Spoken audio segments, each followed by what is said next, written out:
Hi, Katie. Thank you so much for joining today and recording this new podcast episode for the life of a social media manager.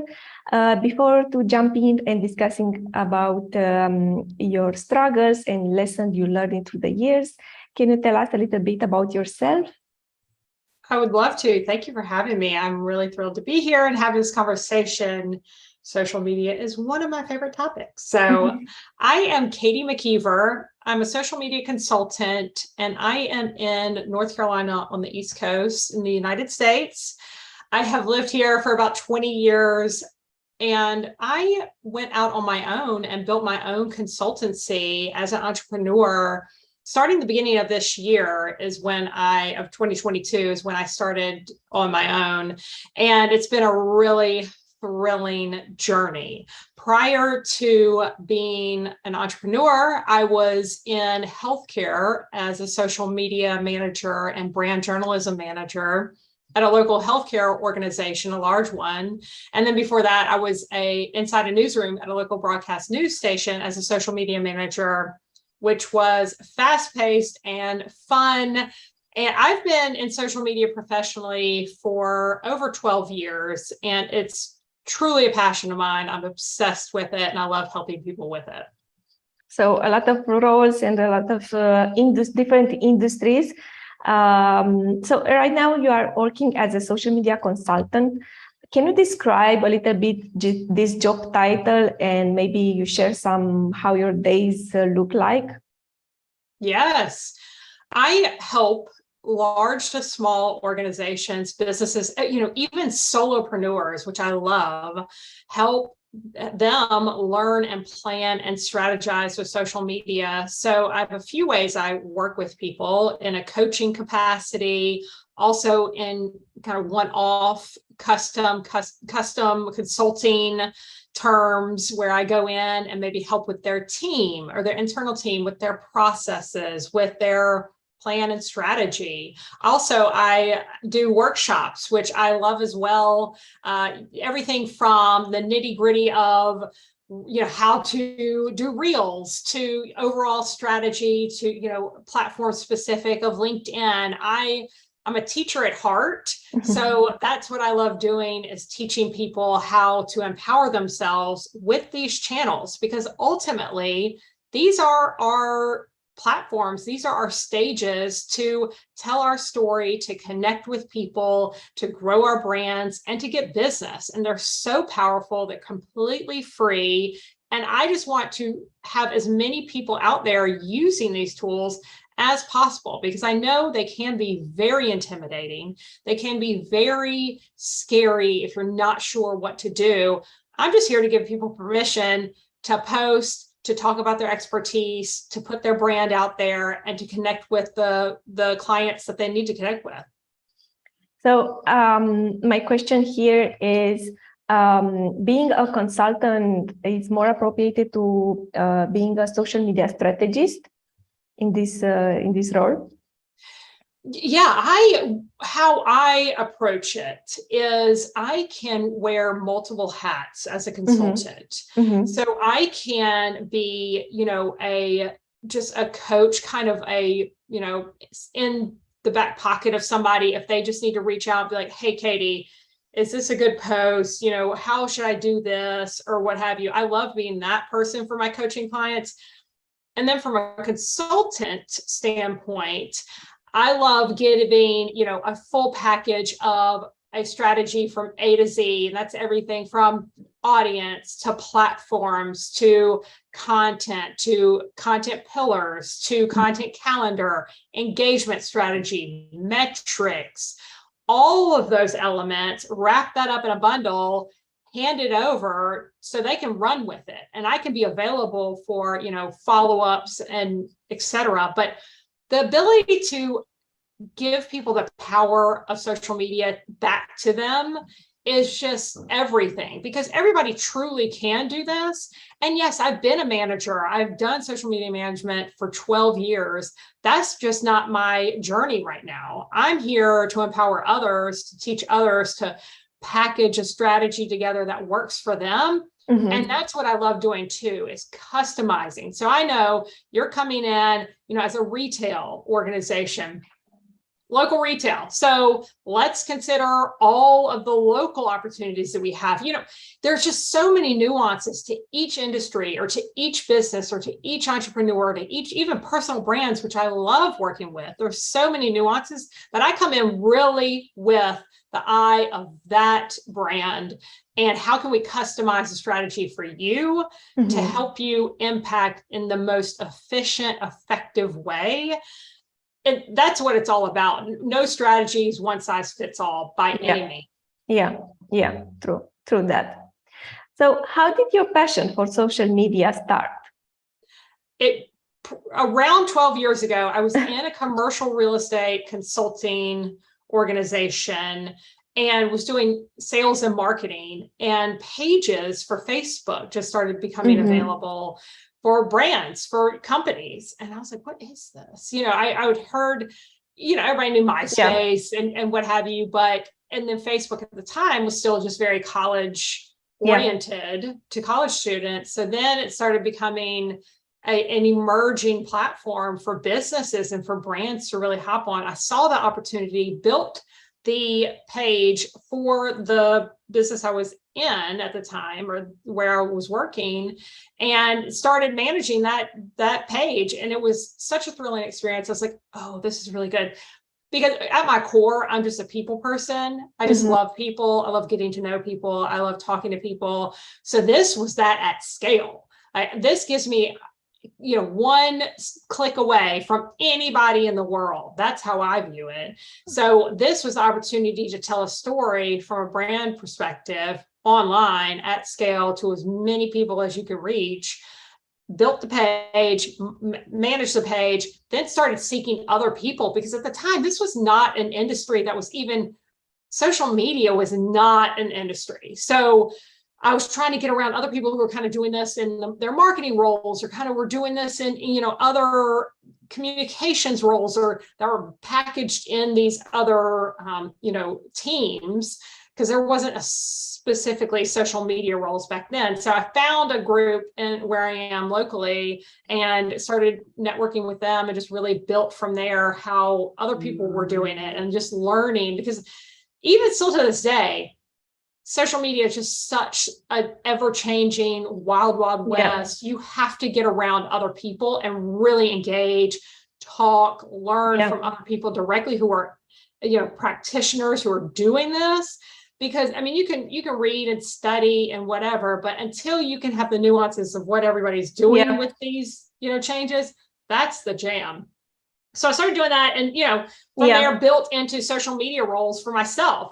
My goal was I want a role where my title is social media, and so I built into that, and here I am, this many years later, doing it more and on my own.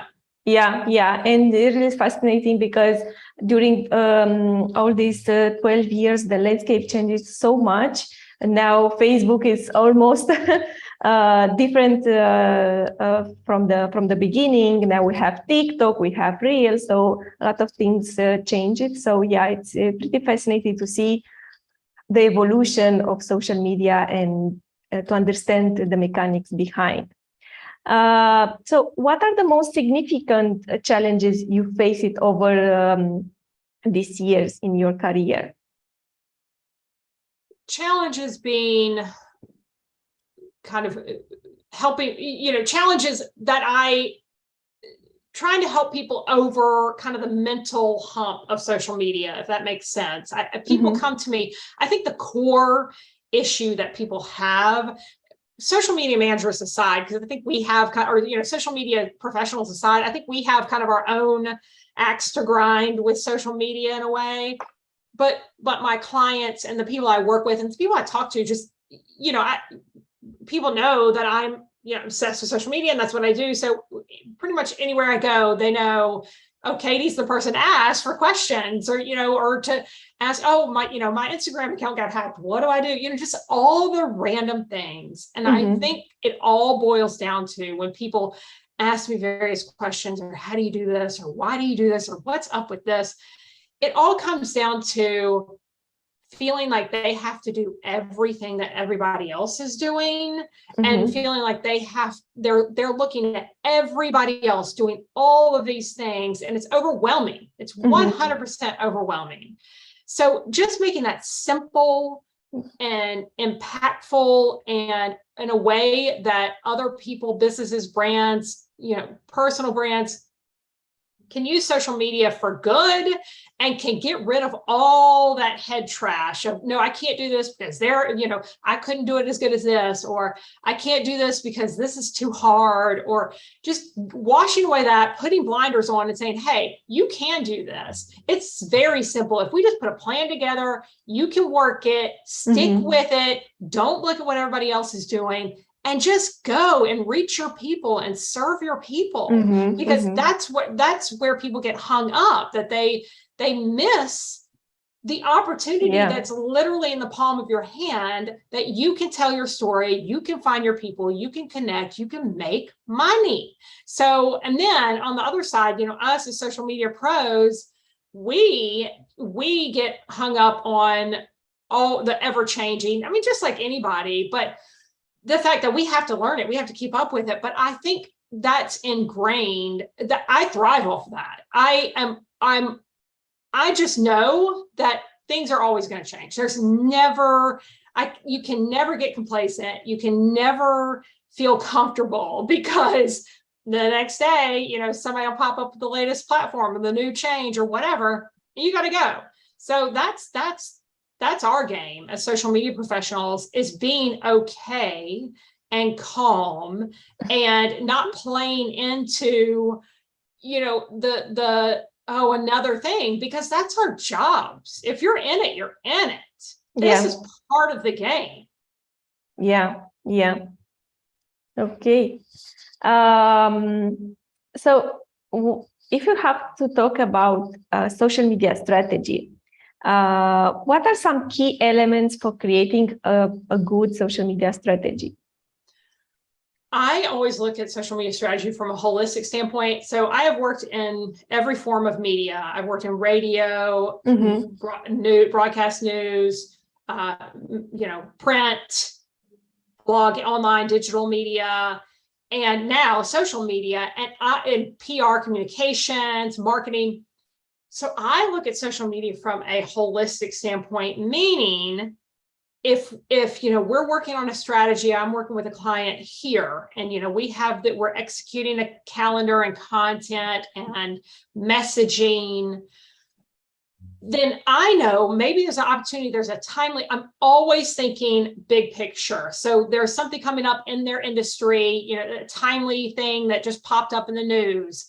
How can we possibly use content that you have, get that in front of media, or, put together, let's pop up a LinkedIn audio or LinkedIn Live or Instagram Live, and you talk about it so you can be seen as the expert. So really using these channels and using them in a way that's overall media focused, overall messaging focused, because you can get into so many different pockets of audiences, and using not just your own channels, but using other people's channels as well. So let's, tap into news, or, a publication, or getting quoted somewhere. Let's tap into a local event that's happening, and you can pop up a table at it and market, have your stuff there.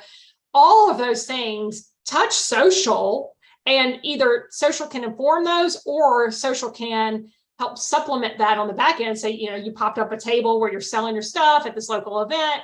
You got it. You take your pictures, post those online, show people that you were there, tag all the organizations. It's just being strategic and thinking through all of those opportunities that are in front of you that touch social, that are driven by social, or that social supplements. Yeah, true that, because I recently read an article about LinkedIn versus the classic PR. So in that article, the author described how important it is to have a followership on LinkedIn, and to gain and to create your own audience as an expert, maybe as a founder or business owner. and then not stick with the traditional PR, but also move to social media, to a channel where you can build a proper audience, where people are more interested to what you are promoting, selling, and stuff like that. So it's important to choose one platform and stick with that and create more and more content and implement a strategy right there. If we have to talk about paid versus organic, which one are you? This is always a fun question because I feel I'm fascinated by this, but I definitely reside in the organic space. 100%. I'm really about messaging and brand and communication and creating engaging content that people want to see and telling a story. And also on the other side of that, be engaging with other accounts, and that proactiveness that you have to have to, go out and find other accounts or find other people who are in these social media spaces or other spaces and strike up conversations with them. So organic just lends itself so much to my core, zone of genius. That's where I reside 100%. Paid has so much advantage, has so much good going for it. But that's its own specialty in and of itself. But I love the organic side of things. Yeah, I think that I am on the same page with you, because I think that organic, it's great for building a story to increase your brand awareness. And I think that organic should be used to amplify the messages. But first start with organic, build a community around your brand, and then amplify the messages that you want to deliver. What are the most important skills to become a social media manager? Yeah, I mean, you have to understand connection. You have to understand people. You have to understand, you have to understand how these tools are used, because I think people forget how they use them. What do you do with social media just on your off time, or just scrolling through, or how you have to step into that mode always. And that's where I come from, and that's what I really love doing, is that I can always be in the seat of the consumer at all times, and the regular, just the general population person. So meaning, when I was in healthcare, I never went too far into a healthcare, communication expert. I always rode the line of always keeping the voice and the tone and the perspective of the general consumer in mind, because I knew if I went too far into clinical speak or healthcare speak, it just doesn't work. So I am always consciously walking a line between just general consumer use, general consumer voice, general consumer activity, and also the expertise from the industry that we need to communicate from too. So you just have to walk that line and remember how you use the tools as a consumer. Every time you put out something, you should always lead with value. That's 100%. You have to think, every time you put out something, why would anybody care? Why would I care? If I were on the other end of this piece of content, why would I even care? So if you can't answer that for yourself for anything you're putting out, then that's a huge red flag of if you should even put that piece of content out, that story, that post, that whatever it is, that event. Everything has to lead with value, because you have to connect with the person that's on the other end of that screen, and how you operate as the person scrolling through. If that piece of content doesn't resonate with you or offer you value, on to the next. Yeah, it's more important to understand your audience and their needs than to, jump into another trend and create content based on that trend. How would you describe social media today? We have so many changes these days. I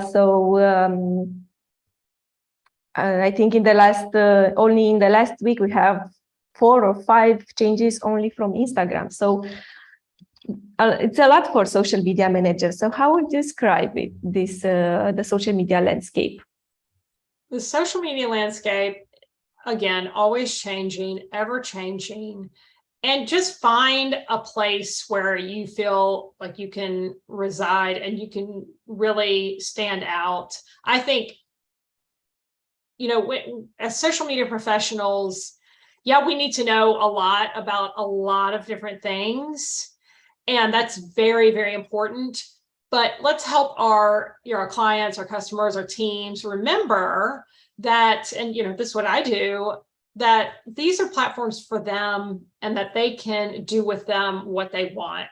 So, stick with 1 to 3, go all in and make it work for yourself. Mm-hmm. But Mm-hmm. social media in general, right now, the landscape, I honestly don't think it's changed that much. I mean, I don't know if that's shocking, but the pace of it, or the new, the emerging thing, or the thing that's falling off or whatever, that's always been there. That's Mm-hmm. always been the case. I mean, I've been having the same conversation for years of it's always something new, or oh my goodness, the next thing, or it's the same conversation, just another year. So I think it's not that different of a landscape. It's just where you fit into it. And you just have to find how you fit into it and have an expert you can go to, or, talk to other Mm-hmm. people who in these spaces of, hey, what are you doing? You have to get around other people. Like I've already said,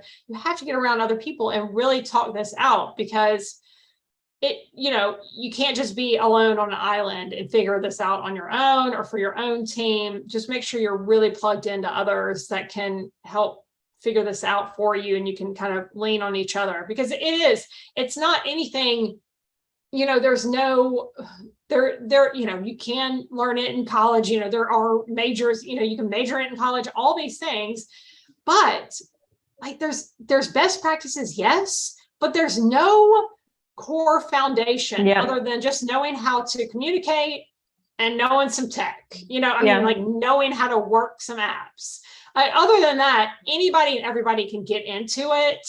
And it's just really being on top of things, knowing who the go-to people are, and making sure you stay up to date.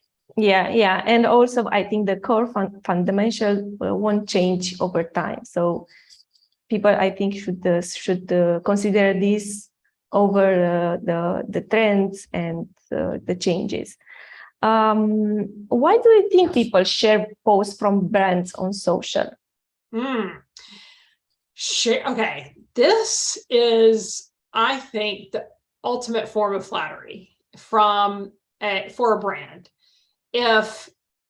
When somebody shares a brand's post, that is, being that I've been the voice of a brand and I've, posted from brand accounts for many, many years, there's no better feeling in my eyes, especially when, coming from organic posting and people sharing it.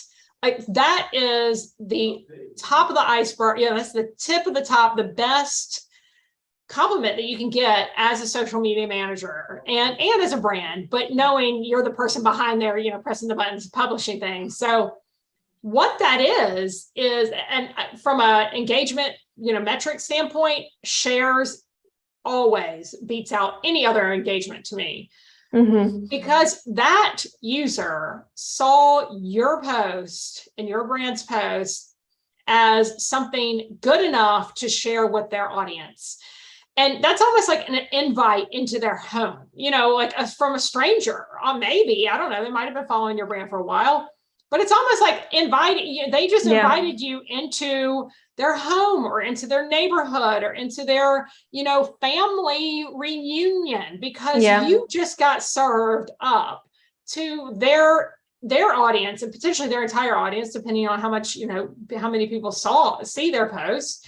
But that's everything. That is everything. That is the highest form of flattery. And the reason people do that, the reason people share brand content, is because you're helping them tell their story. You're resonating with them. You're giving voice to something they're feeling or thinking or they're wanting to express. And maybe they haven't figured out how to do that on their own, or they didn't even know they wanted to. And you are serving up them content that is helping them express themselves and tell their story.